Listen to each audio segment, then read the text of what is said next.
Hello दोस्तों, कैसे हैं आप। मैं शेख राजीव आलम आप सभी लोगों को सिक्योर एजुकेशन की तरफ से हार्दिक अभिनंदन करता हूं। पिछले क्लास में हम आपको इरेशनल नंबर के बारे में बताए थे और हम लोग इरेशनल नंबर को पहचाने भी और उसके साथ साथ हम लोग उसको कैसे उसको जोड़ना था, जोड़े, घटाना और गुना करना, ये 3 बातें कल हम लोग सीखे थे। मतलब इरेशनल नंबर कैसे जोड़ना है, घटाना और गुना करना था, ये 3 बातें हम लोग कल किए थे। आज हम लोग पढ़ेंगे कि इसको डिवाइड कैसे करें, मतलब डिवाइड कैसे करें। तो एक्चुअल में दोस्तों यहाँ पर क्या होता है कि इरेशनल नंबर को डिवाइड ना करके उसी को एक नया नाम दे दिया गया, रेशनलाइज करना। मतलब अब हम लोग को रेशनलाइज करेंगे तो रेशनलाइज होता क्या है, इसके बारे में हम लोग चर्चा करेंगे। आखिर इरेशनल नंबर को हम लोग रेशनलाइज करते क्यों हैं, क्या वजह है कि हम लोग इसको रेशनलाइज करते हैं। तो देखिए दोस्तों, इरेशनल नंबर जो होता है, कोई कोई भी इरेशनल नंबर जो होता है वो स्टैंडर्ड फॉर्म में रहना चाहता है। क्या रहना चाहता है? स्टैंडर्ड फॉर्म में। ऐसे इंसान को भी देख लीजिए, कोई भी आदमी सिंपल नहीं रहना चाहता, वो चाहता है कि हम किसी तरह से अपने लाइफ को स्टैंडर्ड बना लें, जो मेरा लाइफ चल रहा है उसको स्टैंडर्ड बना लें। उसी तरह से जो इरेशनल नंबर भी, कोई भी नंबर चाहता है कि हम अपने आप में स्टैंडर्ड हो जाए। तो इरेशनल नंबर जो स्टैंडर्ड में कहलाता है, स्टैंडर्ड में कब होगा? जब √a/b, अगर कोई भी इरेशनल नंबर √a/b के फॉर्म में आ जाए। कहने का मतलब ये हुआ कि ये जो डिनोमिनेटर है, डिनोमिनेटर रूट से फ्री होना चाहिए। अगर कोई भी इरेशनल नंबर का डिनोमिनेटर रूट से अगर कम्प्लीटली फ्री है, तब उसको हम लोग स्टैंडर्ड इरेशनल नंबर कहेंगे। समझ रहे हैं? उसी तरह से आप रेशनल में पढ़े होंगे कि जैसे अगर हम 4/8 कर दें तो ये क्या है? स्टैंडर्ड रेशनल नंबर नहीं है। तो इसको स्टैंडर्ड रेशनल नंबर में लाने के लिए हम लोग क्या करते हैं?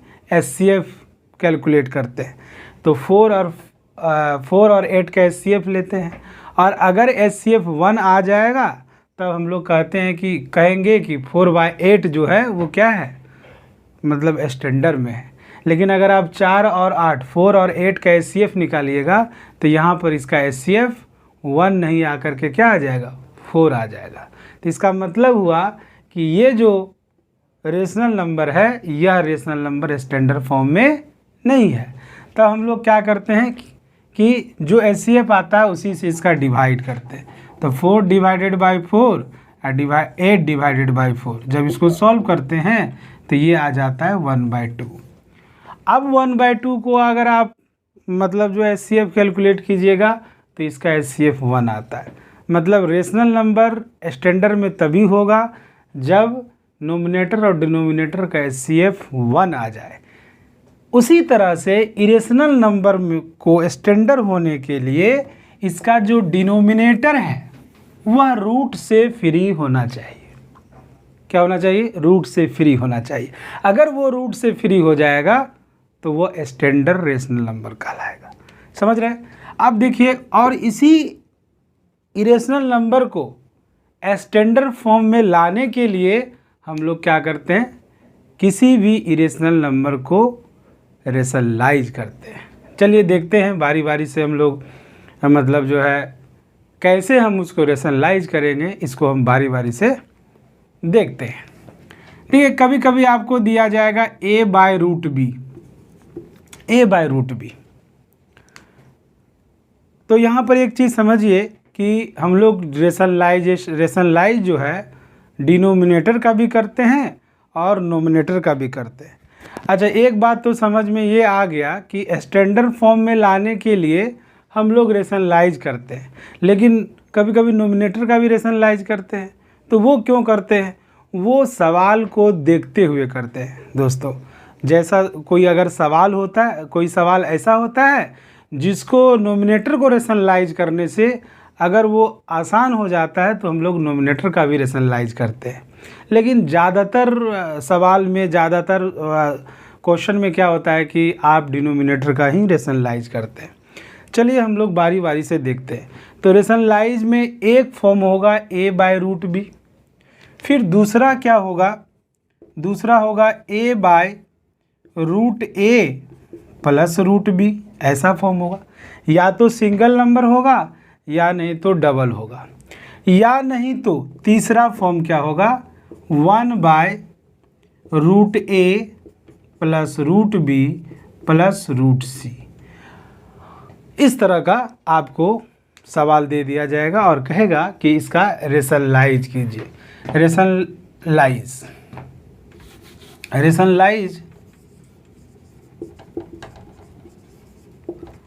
Of denominator. यहाँ पे हम लोग रेशनलाइज ऑफ डिनोमिनेटर, डिनोमिनेटर को रेशनलाइज करेंगे। तो डिनोमिनेटर को रेशनलाइज करने के लिए हम लोगों को पहला, इसमें आपको सिंगल मतलब डिजिट दिया हुआ है, इसमें बाइनोमियल टर्म है, इसमें ट्राइनोमियल है, 4 भी आ सकता है 5 भी आ सकता है, कोई दिक्कत नहीं है। आपको जो कंसेप्ट यहाँ पे बताया जाएगा उसी के अनुसार आपको काम करना है। चलिए पहला देखते हैं। पहला में क्या कंसेप्ट है दोस्तों, पहला में कुछ ज़्यादा कंसेप्ट नहीं है। अगर a बाय रूट बी है तो आप इसको a बाय रूट बी ही लिखेंगे, ठीक है, और मल्टीप्लाई का साइन देंगे और इसी का इक्विवेलेंट निकालेंगे। तो इक्विवेलेंट का मतलब क्या होगा, जो डिनोमिनेटर में आपको दिखेगा उतना बाय उतना से क्या कर देना है, मल्टीप्लाई कर देना है। तो आपको यहाँ पे रूट बी दिख रहा था, इसीलिए root b by root b से आप मल्टीप्लाई कर दी। तो आपका ये क्या हो जाएगा, a root B divided by b square, मतलब क्या हो जाएगा b, मतलब रूट बी गुना b। आपको बताए थे पिछले क्लास में कि रूट बी को जब रूट बी से गुना करते हैं तो वो रूट से फ्री हो जाता है। अब इसको देखिएगा तो नीचे जो है कंप्लीटली रूट से क्या हो गया है, बाहर हो गया। तो अब जो ये नंबर होगा, अब ये जो रेशनल नंबर होगा a बाय रूट के बराबर ही होगा, लेकिन फ़र्क क्या है, फ़र्क ये है कि ये जो b है पहले रूट में था और रूट में अब नहीं है। अब जब ये रूट में नहीं है तो इसको हम लोग क्या कहेंगे, इसको हम लोग कहेंगे स्टैंडर्ड रेशनल नंबर कहेंगे SRN, स्टैंडर्ड रेशनल नंबर कहेंगे। चलिए ये तो आप समझ में आ गया सिंगल। अगर इसका एक एग्जाम्पल देख लें, चलिए हम ऊपर हम लोग एग्जाम्पल देख लेते हैं। जैसे 2 बाय रूट 3 दे दिया, ये सवाल, इस तरह का सवाल अगर आ सकता कहेगा इसको रेशनलाइज कीजिए, तो ये हो जाएगा क्या 2 बाय रूट 3, कितना से मल्टीप्लाई करेंगे, जो आपको बताया कि नीचे में रहेगा, तो रूट 3 बाय रूट 3 से सिंपल सा सॉल्व कीजिएगा तो ये क्या हो जाएगा 2 रूट 3 डिवाइडेड बाय 3। अब देखिए ये रूट से फ्री हो गया, तो ये पहले क्या था 2 बाय रूट 3 था रूट में, अब ये रूट से फ्री हो गया। तब इसको हम लोग कहेंगे क्या कि ये स्टैंडर्ड इरेशनल नंबर है, स्टैंडर्ड इरेशनल नंबर।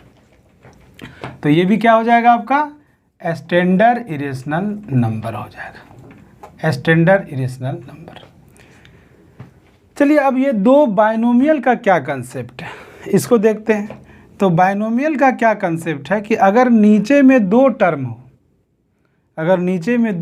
हो, तो कंसेप्ट क्या है कि आप उसको लिख देंगे और मल्टीप्लाई का साइन देंगे, और देने के बाद क्या करेंगे, जो यहाँ नंबर लिखा हुआ है रूट a और यहाँ भी रूट b, फिर यहाँ भी लिखेंगे रूट a और यहाँ पर लिखेंगे रूट b।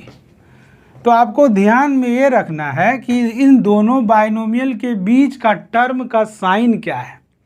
तो इन दोनों के बीच का साइन क्या है आपका प्लस है, तो इसका जो है उल्टा साइन लेंगे। अगर प्लस है तो क्या लेंगे माइनस, और यहाँ भी माइनस। अब ये रेशनलाइज हो गया। अब इसको थोड़ा सा अगर हम लोग सॉल्व कर देंगे तो रेशनलाइज हो जाएगा। अब देखिए ये ऊपर में हो गया a into root a minus root b, और नीचे आपका हो गया a plus b into a minus b, मतलब a square minus b square, तो रूट ए का स्क्वायर माइनस रूट बी का स्क्वायर। फाइनली अगर हम लोग देखेंगे तो ये ए क्या आ गया, A under root A minus root B divided by A minus B. ठीक है, देखिए आपका ये आ गया। तो यहाँ देखिए तो आप क्या हो गया, ए माइनस बी, ये कम्प्लीटली रूट से फ्री हो गया कि नहीं हो गया, रूट से फ्री हो गया। तब हम लोग इसको कहेंगे कि अब ये जो A by under root A plus B, इसका जो है आपका रेशनलाइज होकर के ये आपका आ गया A into root A minus root B divide by A minus B. तो यहाँ रूट के अंदर था, ये रूट से अब क्या हो गया, फ्री हो गया। तब आप इसको बोलेंगे क्या कि ये स्टैंडर्ड इरेशनल नंबर है। चलिए यहाँ तक हम लोग किए। अब इस पर एक एग्जाम्पल, एक चीज़ और यहाँ समझना है आपको कि अगर मान लीजिए, अगर हम मान लीजिए कि ये प्लस ना हो करके क्या होता, प्लस ना हो करके माइनस होता, तब क्या करते। अगर ये प्लस ना हो करके क्या होता, माइनस हो जाता, और ये प्लस ना हो करके माइनस हो जाता, तो जब माइनस हो जाता तो हम लोग यहाँ पर क्या लिखते, प्लस, यहाँ भी प्लस, और जब साइन यहाँ माइनस प्लस है तो यही रहता, और ये यही रहेगा। ऊपर में सिर्फ क्या होता, ऊपर में तो ये आपका क्या था माइनस, तो यहाँ प्लस हो जाता, और यहाँ भी क्या हो जाता आपका प्लस। तो इस प्रकार से अगर इसका बीच का साइन प्लस होगा तो माइनस से मल्टीप्लाई करेंगे, अगर यहाँ बीच का साइन माइनस रहे तो प्लस लिख देंगे। यही आपको समझना है। चलिए एक एग्जाम्पल लेंगे, उस एग्जाम्पल के तहत आपको अच्छा से समझ में आएगा। तब हम लोग ये 3 बाइनोमियल वाला, ट्राइनोमियल वाला भी देखेंगे। चलिए आगे बढ़ते हैं। अब हम एक सिंपल सा क्वेश्चन लेते हैं। जैसे आपको दे दिया 2 बाय रूट 3 माइनस रूट 5। मान लीजिए यहाँ पे आप प्लस ही ले लीजिए, पहले प्लस वाला देख लेते हैं। तो ये क्या हो जाएगा, 2 बाय रूट 3 प्लस रूट 5, और ये मल्टीप्लाई होकर के, मल्टीप्लाई करेंगे कितना से, तो इन दोनों के बीच का साइन है प्लस, तो यहाँ लिखेंगे क्या, minus root 5 divided by root 3 minus root 5। अब इसको थोड़ा सा सॉल्व करेंगे, सॉल्व करेंगे तो ये हो जाएगा 2 into root 3 minus root 5 divided by A, ये क्या हो जाएगा दोस्तों, ये हो जाएगा आपका a plus b into a minus B. तो a square minus b square, तो 3 माइनस 5। फाइनली आंसर हो जाएगा 2 into root 3 minus root 5 divided by minus 2। ये कैंसिल हो जाएगा, तो माइनस रूट 3 माइनस रूट 5, ये आपका फाइनली क्या हो गया, आंसर हो गया। तो इस तरह से हम लोग रेशनलाइज करेंगे। चलिए एक क्वेश्चन और हम लोग करते हैं।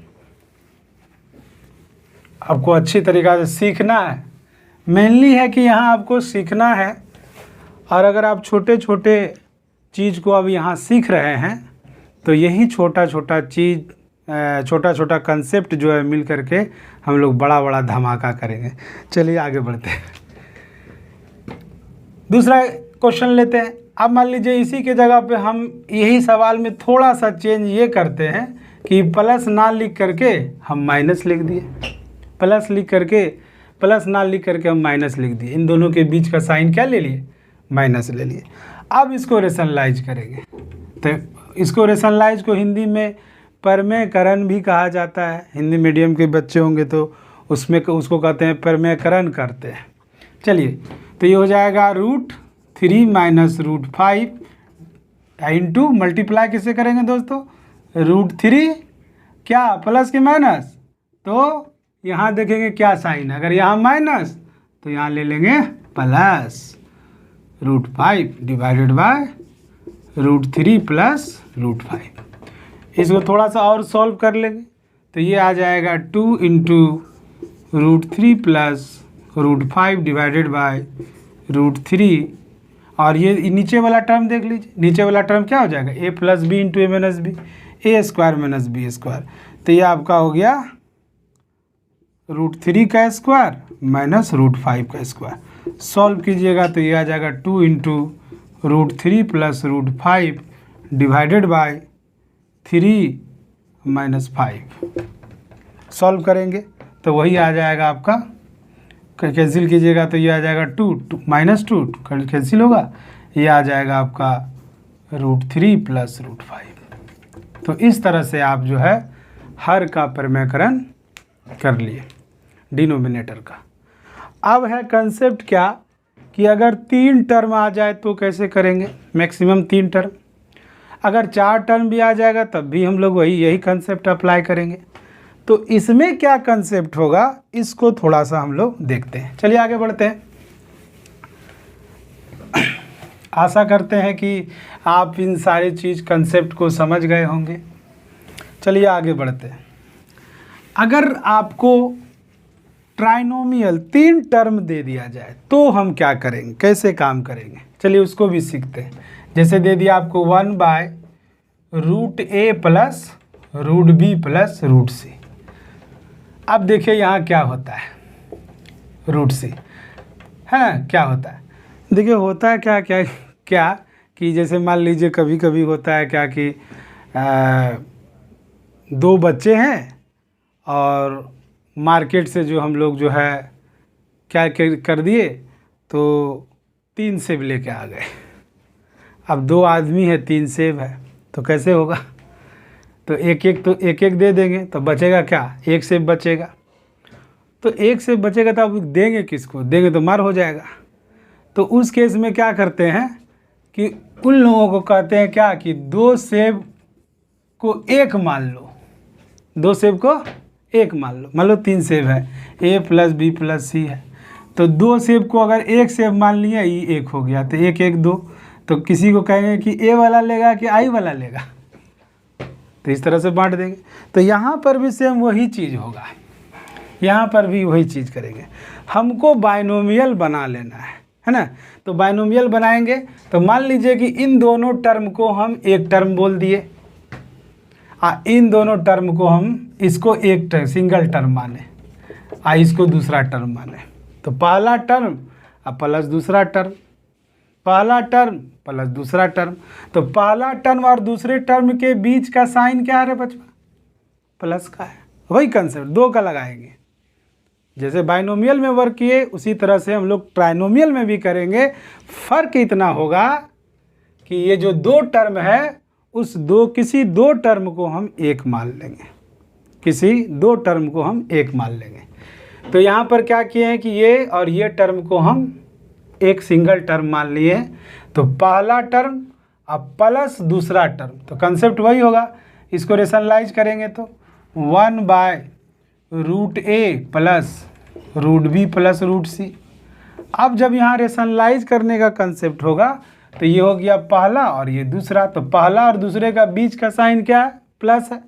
तो यहाँ पर हम ले लेंगे √a minus √b plus √c, bracket use करेंगे, divided by √a minus √b plus √c। इस तरह से ये रेशनलाइज हो गया। अब क्या रहा, अब इसको अगर हम सॉल्व कर देंगे तो आंसर आ जाएगा। चलिए आगे बढ़ते हैं। तो सॉल्व करेंगे तो ये आ गया ऊपर में √a minus √b plus √c divided by, यहाँ पर देखिए इसको आप इसको देख लीजिए। तो इस पूरे को हम, इस पूरे घटना को, इस पूरे को हम बोल दिए a, इसको बोल दिए b। तो a plus b a minus b, a square minus b square, a square minus b square. तो आपका कंसेप्ट क्या हो जाएगा, a का स्क्वायर करेंगे, √a का square minus b square. b के जगह पर क्या है बाबू, b प्लस c का होल स्क्वायर। ये हो जाएगा आपका। आगे बढ़ते हैं। अब इसको थोड़ा और सॉल्व करेंगे। चलिए, तो ये हो जाएगा √a और ये हो जाएगा आपका √b प्लस √c और नीचे हो जाएगा आपका ये रूट से फ्री हो जाएगा और ये किससे टूटेगा, b प्लस c के होल स्क्वायर पे टूटेगा। तो तोड़ेंगे तो क्या हो जाएगा, a square plus b square अब प्लस 2ab, तो 2bc हो गया।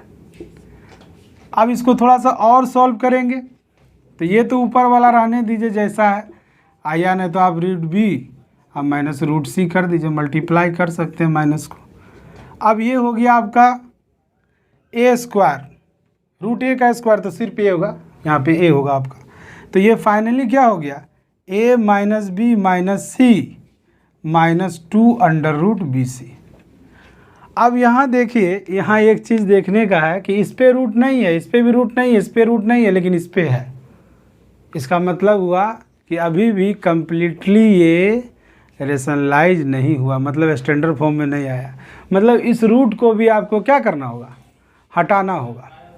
ठीक है, चलिए आगे बढ़ते हैं हम लोग। अब क्या करेंगे, रूट ए minus root b minus root c ऊपर में हो गया आपका। नीचे क्या है कि जो रूट में नहीं है उसको, उन लोगों को एक पेयर में रखेंगे, एक साथ रखेंगे। मतलब स्कूल में भी होता है ना जी, लड़की एक तरफ बैठेगा, लड़का एक तरफ बैठेगा, तो वो अपना ग्रुप वाइज चुन लेगा, ग्रुप कौन सा है ना, ग्रुप चुन लेगा। तो देखो ए बी सी ये तीनों एक कैटेगरी का है, तो ए माइनस बी माइनस सी एक जगह रख दिए, इसको एक ब्रैकेट में ले लिए, अब माइनस 2bc। अब देख लीजिए, तो अब इसको फिर रेशनलाइज करेंगे, तो ये हुआ पहला, ये होगा दूसर का, ये पहली ये दूसर की। अब वो नहीं समझ लेना, ये पहला है और ये दूसरा, तो पहला और दूसरे के बीच का साइन क्या है, तो पहला और दूसरे के बीच का साइन है माइनस। तो हम लोग वही कंसेप्ट लगाएंगे दूसरा वाला, बाइनोमियल वाला। तो क्या हो जाएगा, जो टर्म ऊपर वाला है वो हो जाएगा यहाँ पे, और नीचे जो टर्म है a minus b minus c minus 2 under root b c. अब इसको मल्टीप्लाई ना करना है जी। अच्छा यहीं पे रेशनलाइज करना था, देखिए तो यहाँ पे करेंगे तो ये हो जाएगा क्या आपका, ए माइनस बी माइनस सी। अब यहाँ पे क्या है, माइनस है, तो यहाँ पे हम लोग कर देंगे प्लस 2bc, और यहाँ पर भी क्या कर देंगे, a minus b minus c plus 2 under root b c. ठीक है, ये आपका आ गया। अब देखिए क्या होगा, शायद हम लोग ऊपर लिखते हैं, आगे चलिए ऊपर ये वाला हटाते हैं। अब देखिए क्या होगा, ऊपर में सॉल्व करना होगा, लंबा लंबा टर्म है, तो रूट ए minus root b minus root c, और एक टर्म आपका इधर आ गया a minus b minus c, और आपका हो गया plus 2 under root b c. चलिए, और नीचे देखिए क्या होगा रे बउआ, देखिए तो ये पहला जो यहाँ लिखा हुआ वही यहाँ लिखा हुआ, जो यहाँ लिखा हुआ वही यहाँ लिखा हुआ है। तो ये पहला और ये दूसरा, ये पहला और ये दूसरा, तो पहला माइनस दूसरा, पहला प्लस दूसरा, मतलब a minus b into a plus b. तो क्या होगा जी, a square minus b square. तो a square minus b square मतलब हुआ a minus b minus c का होल स्क्वायर, इधर हो जाएगा minus 2 under root b c का होल स्क्वायर। ठीक है, अब देखिए अब जो है ऊपर वाला टर्म तो वही रह जाएगा, जो है ऊपर वाला टर्म वही रह जाएगा, ऊपर में कुछ नहीं करेंगे हम। ये देखिए जनरल फॉर्म का है, ए बी सी में है, इसीलिए आपको ऐसा दिख रहा है, लेकिन आप डेटा वाला क्वेश्चन लीजिएगा तो मतलब आपको आसान लगेगा, भारी नहीं लगेगा आपको। चलिए ऊपर वाला टर्म लिख दिए, और नीचे वाला टर्म ए माइनस बी माइनस सी, इसको तोड़ना नहीं है, ऐसे रहने दीजिए। आइए टूट करके क्या हो जाएगा, 4, क्या हो जाएगा 4bc। अब गौर से देखिए कि नीचे वाला टर्म में रूट है, कहीं पे है, रूट नहीं है। तो अब जब रूट नहीं है तब हम इस इरेशनल नंबर को हम लोग क्या कहेंगे कि स्टैंडर्ड इरेशनल नंबर है। आपको किसी भी हालत में क्या करना है कि डिनोमिनेटर से रूट वाले टर्म को हटा देना। अब बात रहा क्या कि सर नोमिनेटर में ऐसा करेंगे तो क्या करेंगे, तो जस्ट इसका उल्टा होगा, जस्ट इसका उल्टा। अगर सिंगल नंबर का रहेगा तो नोमिनेटर में जो टर्म रहेगा उसको नोमिनेटर से ही मल्टीप्लाई करेंगे। सिर्फ नोमिनेटर को देखना, यहाँ डिनोमिनेटर को देख रहे थे, वहाँ पर नोमिनेटर को देखेंगे। तो उस केस में क्या होगा ना कि नोमिनेटर मतलब ऊपर वाला टर्म में रूट नहीं दिखेगा, नीचे वाला में दिखेगा। और यहाँ से नीचे हटा रहे हैं तो ऊपर दिख रहा है, नीचे से हटा रहे हैं तो ऊपर दिखेगा। तो नीचे से हटाएंगे तो हर का परमेयकरण होगा, डिनोमिनेटर का रेशनलाइजेशन। अगर नोमिनेटर में से रूट हटा रहे हैं तो नोमिनेटर का रेशनलाइज होगा, और कंसेप्ट यही रहेगा। चलिए एक चीज़ और यहाँ पे हम लोग देखते हैं, इस पर एक सवाल भी हम लोग सोच करते हैं और उसके बाद हम लोग आगे बढ़ते हैं। जैसे आपको सवाल दे दिया 1/√2 + √3 + √5, ऐसा सवाल दे दिया 3 टर्म। तो आप किसी दो को एक मान लीजिए और इसको रेशनलाइज कीजिएगा तो ये क्या हो जाएगा, √2 - √3 + √5, ब्रैकेट आप इस्तेमाल करेंगे। ये हो जाएगा √2 - √3 + √5। अब इसको सॉल्व कीजिए तो ऊपर वाला टर्म जो है आपका यही रह जाएगा, माइनस मल्टीप्लाई कर दीजिए अंदर, और ये हो जाएगा a + b × a - b, a² - b²। तो √2 का स्क्वायर तो 2 होगा बाबू, और ये हो जाएगा -√3 + √5 का होल स्क्वायर। इसको भी तोड़ेंगे, इसको ब्रेक कीजिए। ऊपर में जो टर्म है वही रह जाएगा, ऊपर में आपको कुछ नहीं छेड़छाड़ करना है, ऊपर वाला को छेड़छाड़ नहीं करना है, समझे। नीचे देखिए तो ये हो गया 2 माइनस, अब इसको तोड़ेंगे, a² + b², लेकिन ये माइनस के वजह से माइनस हो रहा है वो, अब +2ab तो -2 अंडर रूट क्या हो जाएगा 15। सॉल्व कीजिए इसको और थोड़ा सा, तो ऊपर में जो है वही रह जाएगा, ऊपर वाला को नहीं कुछ करना है। तो ये हो गया क्या, 5 3 8 -8 में से 2 चल जाएगा -6, तो ये हो गया -6 और -2√5 15। देखिए इस माइनस को आप कॉमन भी ले सकते हैं, माइनस कॉमन ले लीजिएगा तो √2 - √3 -√5, आई माइनस हॉल से कॉमन नीचे से लिए तो ये हो जाएगा 6 प्लस, ऐसा कीजिए ना -2 ही कॉमन ले लीजिए तो यहाँ हो जाएगा 1/2, तो ये हो जाएगा आपका 3, आई हो जाएगा आपका +√15। अब इसका रेशनलाइज कर देंगे तो काम हो जाएगा, तो ये हो जाएगा आपका, अब इसी का ना रेशनलाइज करना है इसका, तो ये हो जाएगा 3 - √15 डिवाइडेड बाय 3 - क्या हो जाएगा 15। अब देखिए तो ऊपर में जो टर्म है इसको कुछ छेड़छाड़ नहीं करना, एकदम छेड़ना नहीं है, तो √2 - √3 √5, आई हो जाएगा 3 - √15, और नीचे देखिए क्या होगा, ये हो जाएगा फिर a + b × a - b, a² - b², 3 का स्क्वायर कितना हो रहा है, होगा रे बउआ 9, और √15 तो -15, तो 9 में से 15, तो कितना बचेगा जी 6 है, और 6 दूना हो जाएगा 12, तो -1/12, और जो ऊपर में टर्म है रे बउआ उसको लिख देंगे, ऊपर में जो टर्म है उसको लिख देंगे। और ज़्यादा होशियार हैं तो आप इसको मल्टीप्लाई कर दीजिए, सॉल्व कीजिएगा, आपका आंसर आ जाएगा। हमारा मकसद था कि हमने नीचे से रूट को हटाना, चलिए हटा दिए।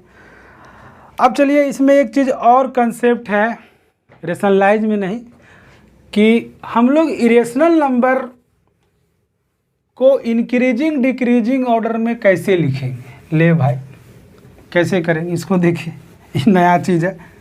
कोई भी पावर वाला नंबर है तो उसको मतलब हम लोग कैसे इंक्रीजिंग डिक्रीजिंग ऑर्डर में लिखेंगे, मतलब कौन बड़ा है कौन छोटा है, इसकी चर्चा हम लोग करेंगे। जैसे आप थोड़ा सा बच्चे थे, जब शुरुआत किए थे पढ़ने में के लिए, तब आपको कहता था कि 2 और 1 में कौन बड़ा है, तो आप बोल देते थे कि 2 बड़ा है। उससे थोड़ा और बढ़े तब -2 -1 में पूछ दिया कौन बड़ा है, तो आप बोल दिए कि -1 बड़ा है। अच्छा फिर कहा कि 0 और -1 में कौन बड़ा है, तो आप बोल देते थे कि 0 बड़ा है। और थोड़ा सा आप बढ़े तो कहा कि 1/2 और 1/4 में कौन बड़ा है, तो आप बोल देते थे 1/2। फिर बोल देते थे 3/4 और यहाँ दे दिया 9/2।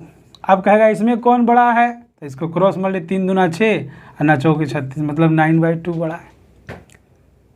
अब डेसिमल में आ गया तो 1.25 और यहाँ दे दिया 1.025, कौन बड़ा है, तो ये बड़ा है। लेकिन अब क्या करेगा कि अब कहेगा कि √2 और √3 इन दोनों में कौन बड़ा है, देख रहे, इन दोनों में कौन बड़ा है। तो इसी की चर्चा आज हम लोग करने जा रहे हैं। बस इसको करके हम लोग वीडियो को यहीं पे समाप्त करेंगे और फिर अगले क्लास में करेंगे। देखिए हम लोग चलते हैं। अगर आपको दे दे कि √, और यहाँ पे आपको √, आपको यहाँ पे 3 दे दिया, और उसी तरह से यहाँ पे दे दिया 4 मतलब √5, ये 4 पावर में मतलब 4। तो आपको करना क्या है इसमें कि अगर इस तरह का सवाल हो और इसमें पूछ दे कि इसमें कौन सबसे बड़ा है, इसमें सबसे बड़ा कौन है, मतलब सबसे बड़ा कौन है, या arrange in ascending order, arrange in ascending order, ascending order में कैसे सजाएंगे, असेंडिंग ऑर्डर में मतलब छोटा से बड़ा पहचानना पड़ेगा। तब हम लोग क्या करेंगे, सबसे पहले कि ये जो √2 है ना, तो इसको हम लोग लिख सकते हैं ना 2 पे पावर हाफ, लिख सकते हैं कि नहीं लिख सकते। उसी तरह से √3 है तो इसको लिख सकते हैं 3 पे पावर हाफ, सॉरी 3। उसी तरह से आपका यहाँ 4 वाला है तो ये लिख सकते हैं 5 पे पावर 1/4। तो अब आपको क्या करना है कि आपको ये करना है कि इसके पावर को सेम करना है आपको, बस पावर को सेम। जब पावर को सेम कर देंगे तो अपने आप पता चल जाएगा कि बड़ा कौन है और छोटा कौन है। तो आपको पता है कि 1/2, 1/3, 1/4 एक तरह का क्या है, फ्रैक्शन है। एक तरह का क्या है, फ्रैक्शन है। 1/2, 1/3 और 1/4 एक तरह का क्या है, ये फ्रैक्शन। और कैसा फ्रैक्शन है, अनलाइक फ्रैक्शन। तो अब इसका हम लोग क्या करेंगे, लाइक फ्रैक्शन बनाएंगे। तो लाइक फ्रैक्शन बनाने का कंसेप्ट क्या है कि 2, 3, 4 मतलब डिनोमिनेटर का एलसीएम लेंगे। तो डिनोमिनेटर का एलसीएम होगा तो 2, 3, 4 का एलसीएम कितना हो जाएगा, 12। 2 एकम 2, 3 यहाँ 2, 3 दूना 6 दूना 12 एलसीएम आएगा। तो एलसीएम हो गया आपका 12। एकदम समझिए ठीक से, गड़बड़ाइएगा नहीं, जो गड़बड़ाइएगा वो गए, इसलिए समझिए इसको, छोटा कौन है बड़ा कौन है, पसीना उतार देगा इसमें। 1/2, तो 1/2 से अब क्या करेंगे, डिवाइड करेंगे तो आपका क्वोशिएंट कितना आएगा, 6 आएगा। तो यहाँ पे लिखेंगे 2 पे पावर 1/2 इंटू 6/6। सॉल्व करेंगे तो ये हो जाएगा 2 पे पावर 6/12, और इसको लिख सकते हैं 2 पे पावर 6 और 1/12। 2 पे पावर 6 कितना हो जाएगा, 64 टू दी पावर 1/12। उसी तरह से इसको लिखेंगे, ये आपका 3 है तो 3 पे पावर 1/3, तो ये कितना आ जाएगा, 3 से डिवाइड कीजिए 12 तो आएगा 4/4। तो ये हो जाएगा 4/12, मतलब 3 पे पावर 4 और इस पे पावर 1/12, 3 पे पावर 4। इसका वैल्यू नहीं भी निकालेगा तो पता चल जाएगा। फिर उसी तरह से 5 पे पावर 1/4 आई इंटू क्या करना होगा, 3/3, क्योंकि 4 से डिवाइड करेंगे तो 3 आएगा। तो ये हो गया 5 पे पावर 3 आई हो गया 1/12।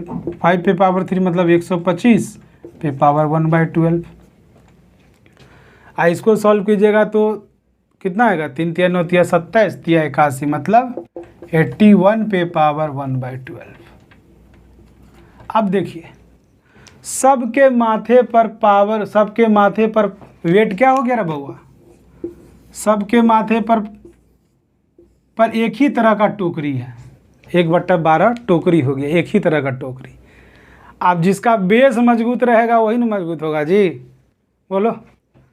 इसका बेस 125 इसका बेस है 81, इसका बेस है 64। अब माथा पर सेम ही वेट का टोकरी है, हैं? तो मजबूत कौन होगा? फुरफुरा के कौन भागेगा? तो फुरफुरा के जिसके पास ताकत होगा वही ना फुरफुरा के भागेगा। तो सबसे ताकत ज़्यादा कौन है? 125 वाले को। तो ये सबसे बड़का हो जाएगा, मतलब ये क्या हो गया? सबसे बड़का। और सबसे छोटका कौन हुआ?